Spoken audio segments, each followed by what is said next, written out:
There isn't a lot written about pre-colonial African sexual relations.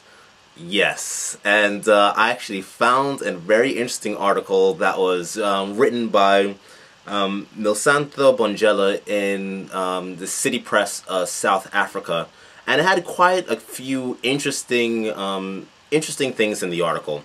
The Great Lake nations, including Uganda, Burundi, Congo, and Tanzania, have a long historic practice of inducing female ejaculation. Never thought of that. Never thought that, yeah, places in the Congo or somewhere would know how to make a girl, I think the less formal way is saying to make her squirt. I mean, so the article goes to say that what is a relatively modern trend in Western sexual consciousness has been used by these men to a degree that frequent female ejaculators are colloquially referred to as, and I can't even pronounce that, so I'll just say the English translation, which is to put a bucket under her. Really? In Burundi they have squirters that that they have actually a term for these women? That's really amazing.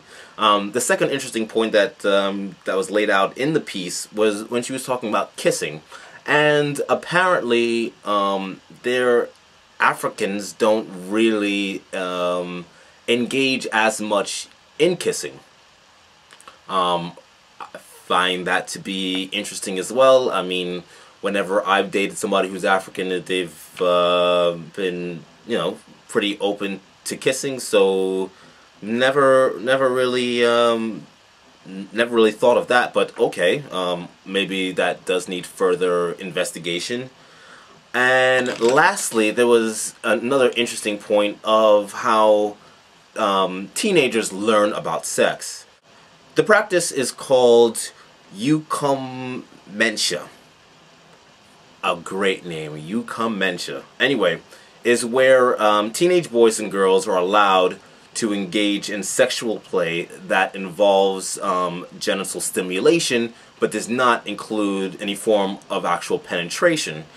And the reason for this, they thought that, you know, it was good for teenage boys and girls to learn about the anatomy before actually engaging in sexual activity. Boy, that sounds way more fun than my sex ed class.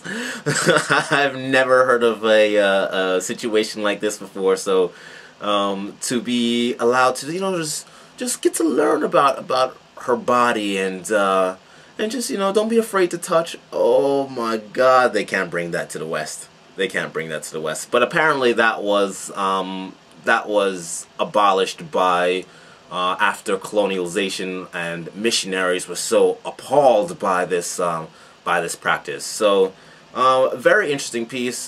Check it out in the link below. Let me know what you think.